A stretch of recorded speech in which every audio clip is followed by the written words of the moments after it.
आज हम add grade अभ्यास पुस्तिका सामाजिक विज्ञान कक्षा 6 अध्याय 5 राज्य राजा और एक प्राचीन गणराज्य के प्रश्नों के उत्तर लिखेंगे। सबसे पहले हम देखते हैं प्रश्न क्रमांक 1।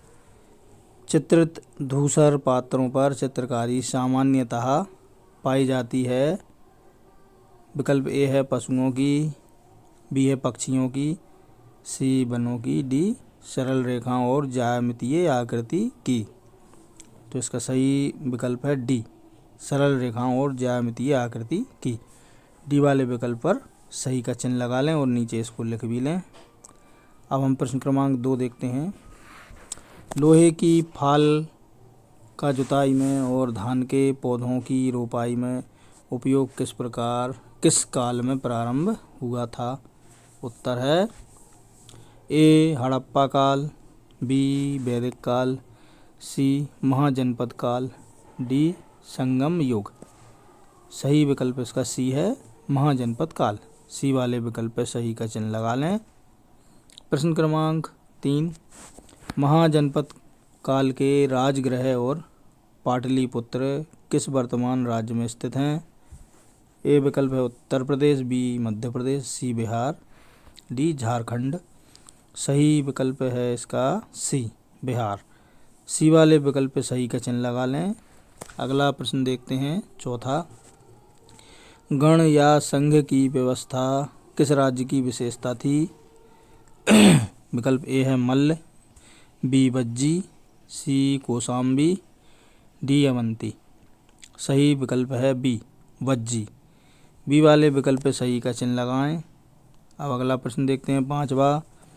वेदों का अध्ययन, अध्यापन और यज्ञ करना कार्य था। विकल्प ए है ब्राह्मण, बी है क्षत्रिय, सी है वैश्य, डी है शूद्र। सही विकल्प है ए, ब्राह्मण। सी वाले विकल्प पे सही का चिन्ह लगाएं। अगला प्रश्न देखते हैं, रिक्त स्थानों की पूर्ति कीजिए। प्रश्न क्रमांक 6 में ए से लेके ई तक यानी 5 रिक्त स्थान हैं, इनको हमें भरना है। तो पहला देखते हैं ए। 2300 साल पहले मैसिडोनिया का राजा सिकंदर महान विश्व विजय करना चाहता था। ए वाले विकल्प में सिकंदर महान रिक्त स्थान में भर लें। अगला है बी। महाजनपदों के राजा विशाल किले बनवाते थे और बड़ी सेना रखते थे। बी वाले खाली स्थान में सेना लिख लें। सी वाला है क्षत्रियों का काम युद्ध करना और लोगों की सुरक्षा करना था। सी वाले पे सुरक्षा लिख लें। प्रश्न क्रमांक डी। लगभग 200 सालों के भीतर मगध सबसे महत्वपूर्ण जनपद बन गया। डी वाले के खाली स्थान में मगध लिख लें। ई है दीघ निकाय एक प्रसिद्ध बौद्ध धर्म ग्रंथ है जिसमें बुद्ध के कई व्याख्यान दिए गए हैं। ई वाले में बौद्ध धर्म भर लें खाली स्थान में। अब अगला प्रश्न देखते हैं हम, प्रश्न क्रमांक 7। अश्वमेध यज्ञ का घोड़ा पकड़ने वाले राजाओं को युद्ध क्यों करना पड़ता था? उत्तर है अश्वमेध यज्ञ के घोड़े को पकड़ने वाला राजा जब अश्वमेध यज्ञ करने वाले राजा की अधीनता स्वीकार नहीं करता था तो उसे युद्ध करना पड़ता था। अगला है प्रश्न क्रमांक 8। जनपद का अर्थ लिखिए। उत्तर है जनपद का शाब्दिक अर्थ है जन के बसने की जगह। जनपद प्राचीन भारतीय प्रशासनिक व्यवस्था की एक इकाई थी जो एक निश्चित भूखंड क्षेत्र को कहा जाता था। अब अगला प्रश्न है 9वां। पुरातत्वविदों की खुदाई से जनपदों की कौन सी बातों का पता चला है? उत्तर है पुरातत्वविदों की खुदाई से पता चलता है कि लोग झोंपड़ियाँ में रहते थे और मवेशियों और अन्य जानवरों को पालते थे। वे चावल, धान, जौ, दालें, गन्ना, तिल तथा सरसों जैसी फसल उगाते थे। अगला प्रश्न है 10वां। दिए गए चित्र को ध्यानपूर्वक देखिए व उसके बारे में 3 वाक्य लिखिए। उत्तर है पहला वाक्य है यह एक ऐतिहासिक पुराना कटोरा है। दूसरा है इसके ऊपर प्रिंटिंग की गई है। तीसरा यह पात्र तांबे या कांसे का हो सकता है। अगला प्रश्न है 11वां, महाजनपद किसे कहते थे? प्रमुख महाजनपदों के नाम लिखिए।